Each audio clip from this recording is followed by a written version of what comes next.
From CBS News Bay Area, this is the Evening Edition.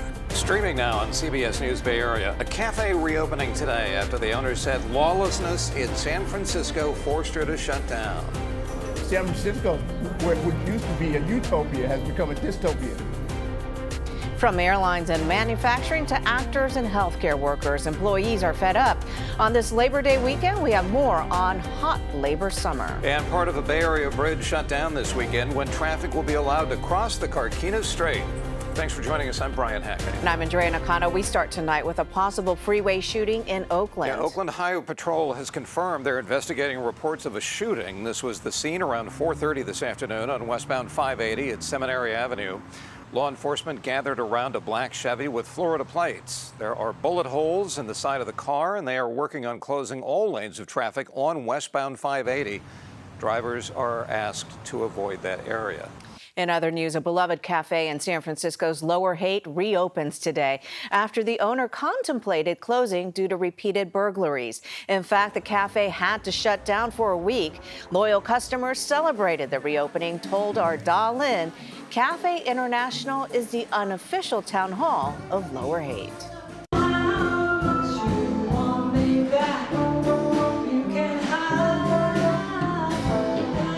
Known for the live jazz music, Cafe International isn't just a legacy business. It's an institution. International Cafe is the home of the Lower Haight. It's a gathering space, it's a communal space, it's like the Lower Haight Town Hall. It's got that neighborhood community vibe. This represents the old San Francisco to me. The old San Francisco before it became the tech capital of the world. And longtime customers credit the cafe owner, Zara, for creating this welcoming atmosphere through her bubbly personality. She doesn't just sell coffee, she sits down and gets to know every customer.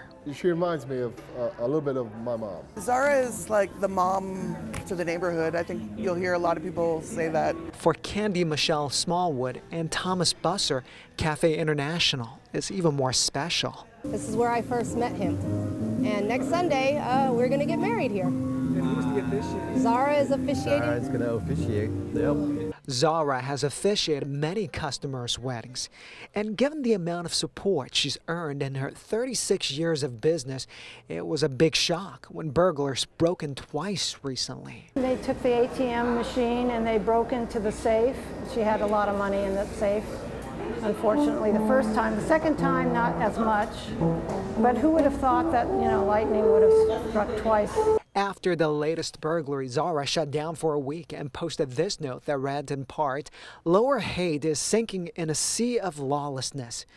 She needed some time to decide the cafe's future. It really broke our hearts to hear that.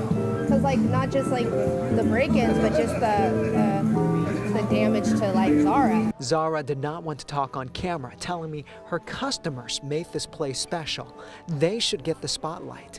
She did show the flowers and cards customers gave her when she reopened on Saturday. She posted a new note that read, "I said no to sunny Florida. I decided to ride the waves and stay the course with my customers and neighbors." I'm just happy to be here, and I can't wait to keep coming back. Even though Zara says she doesn't know how to fix San Francisco, many say by staying open and serving up her smile, she's already part of the solution. Hopefully we'll celebrate our 1 year, 5 year, 10-year anniversary here. Exactly.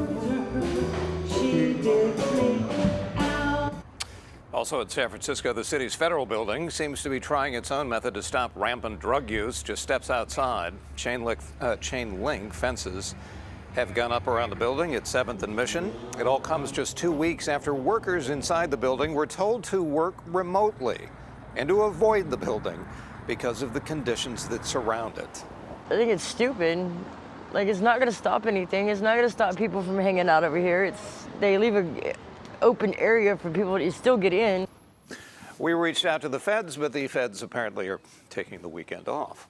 It's been a summer of strikes, thousands of workers taking to the picket lines or threatening to walk off the job. Here in the Bay Area, several union activists gathered in San Jose to celebrate the impact these strikes have had in the workplace. John Ramos reports. The pandemic caused a seismic shift in the way we do business, and people are reevaluating what's important in the workplace. And along with that comes a surge in popularity of organized labor that is almost unprecedented. At the annual Labor Day weekend barbecue in San Jose, union activists were almost giddy with the way things are going for them right now. I think organized labor is doing spectacularly these days in the Bay Area. It's, I think, the most hopeful Labor Day I've had probably in decades. I can't really think of a time that's been any stronger in terms of labor actions. They're calling it the hot labor summer.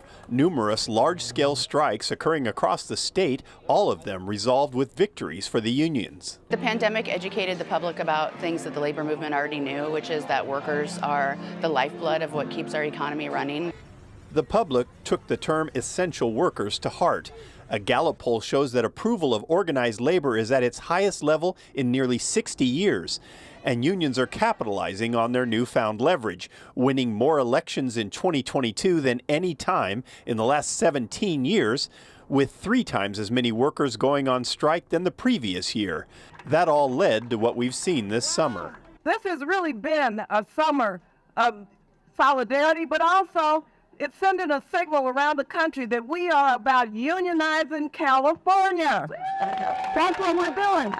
But at the same time, tech innovations are rapidly replacing workers, from checkout clerks to cab drivers. And Lorena Gonzalez, leader of the California Labor Federation, says there's another huge threat on the horizon. It's not just cars, of course, and it's not just self-checkouts. You're seeing the fight in Hollywood be about, AI and whether or not AI is going to replace, individuals' worth. Well, we think that people are more important than robots, and we're going to push hard to have honest, clear discussions about that. But Ron Lind has learned to take the highs with the lows.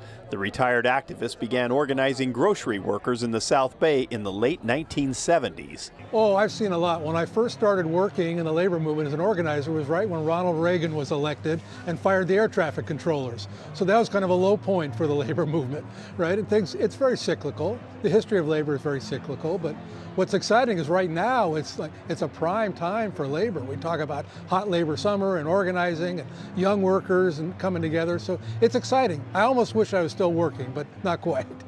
Everyone agrees that the state of the economy is what determines a union's clout.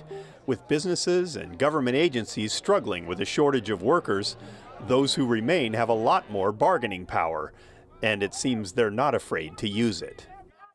If you're driving this Labor Day weekend, there is one big thing you need to know. Caltrans is paving and making repairs to a 6-mile stretch of Interstate 80. The westbound lanes are closed until 5 in the morning on Tuesday morning between the 780 interchange in Vallejo and Highway 4 in Hercules, and that includes the Carquinez Bridge. Despite the backup this afternoon, Caltrans says it would have been even worse to have shut things down during regular commute days. Traffic patterns are actually lighter during the Labor Day weekend. What we decided to do is to use this Labor Day weekend, compress over 106 nights of work into 4 days. All eastbound lanes remain open. Westbound I-80 is scheduled to reopen again at 5 a.m. Tuesday morning. Well, coming up on CBS News Bay Area, President Biden visiting hurricane-ravaged Florida, why he won't cross paths with the governor. And tens of thousands of people stuck in the Nevada desert, the latest from the storm that drenched Burning Man.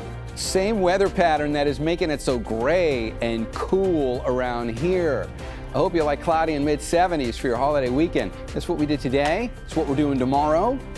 Monday's going to get warmer. I'll show you how things will change for Labor Day proper, and then what happens after that for the next 6 days. Forecast coming up.